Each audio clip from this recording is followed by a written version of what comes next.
दानी को शंकर सम नाही, आशुतोष हैं, अवढ़र दानी हैं। शिव जी प्रसन्न होते तो ऐसे ही होते। बोले हम जानते हैं आपने संतान की कामना से तप किया है, आपकी 16,100 रानी पटरानी है, हम वर देते हैं सबके 10-10 पुत्र और 1-1 कन्या होगी। लो साहब, वो तो एक ही के लिए तप कर रहे थे और यहाँ तो 10-10 पुत्र और 1-1 कन्या। और बोले हमको भी इच्छा हो रही है कि हम भी आपके बेटा बन के आवें। तो महाराज जी, जाम्बवती के पुत्र जो सांब हैं वो शिवजी ही, एक अंश से शिवजी ही सांब के रूप में उत्पन्न हुए। सांबा, सांब माने क्या होता है?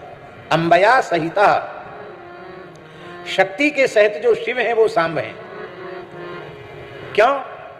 क्योंकि उनकी भी सेवा है ना, प्रलय की सेवा, और प्रलय की सेवा द्वारिका लीला में सांब ही करते हैं, शिव रूप हैं, इसलिए प्रलय लीला वही करते हैं। आप सबको पता ही है। भगवान ने सोचा हमारा काम तो हो गया, लेकिन ये 56 करोड़ यदुवंशी हो गए, कहीं हमारे जाने के बाद यही एक समस्या न बन जाए, इनको भी जल्दी अपने धाम में भेजना है।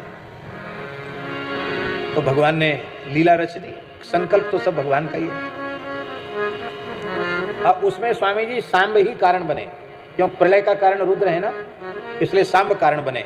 सांब को स्त्री बना लिया, पेट पे कपड़े बांध दिए, आगे कर लिया। ऋषि चातुर्मास्य कर रहे थे द्वारिका में, आगे आगे करके सबको प्रणाम करते महात्माओं को और कहते महाराज हमारी ये बहू है, पत्नी है, अंतर्वर्तनी है, आसन्न प्रसवा है, गुरुविणी है। ये पूछने में थोड़ा शर्मा रही है, संकोच कर रही है, इसके बेटा होगा कि बेटी। महात्मा समझते कि लड़के हैं, मखौल उड़ा रहे हैं, हंसी मजाक कर रहे हैं, इशारा करते आगे जाओ आगे जाओ। अंत में जमात पड़ी थी दुर्वासा जी महाराज की, एकांतवासा झगड़ा न झांसा। दुर्वासा जी 10,000 शिष्यों के सहित विराजमान थे। अब देखो महाराज जी, दुर्वासा जी भी शिवावतार हैं और सांब भी शिवावतार हैं, इसलिए दोनों ही मिलकर संहार की योजना बना रहे हैं। प्रणाम किया, इसके क्या होगा, बेटा होगा कि बेटी? ओ क्रोध में तिलमिला उठे दुर्वासा जी, मूर्खो कान खोलकर सुन लो, न बेटा होगा न बेटी, एक भयंकर मूसल पैदा होगा जिससे तुम्हारा संपूर्ण यदुवंश नष्ट हो जाएगा।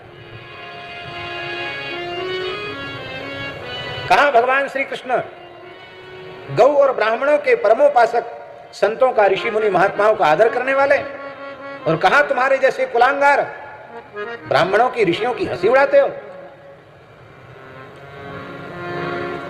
भोगो इसका परिणाम। भागे बेचारे बालक। भगवान के पास तो जाने की हिम्मत हुई नहीं। बड़े बूढ़े को गुस्सा थोड़ा कम आता है क्योंकि अनुभव होता है उसका, बड़ी बड़ी विकट परिस्थितियों से गुजरा हुआ होता है। गए महाराज, गलती हो गई। बोले अब जो होना था सो तो हो गया, उस मूसल का क्या किया जाए, घिस घिस के बाद हो। और उसी से एर का नाम की घास उत्पन्न हुई, उसी का स्पर्श करके सब भगवान के धाम को चले गए। इसकी चर्चा प्रसंग आने पर हम करेंगे। यहां केवल इतना कहने का प्रयोजन है कि शिवजी की कृपा से ही भगवान को यह संतति प्राप्त हुई है। हाँ।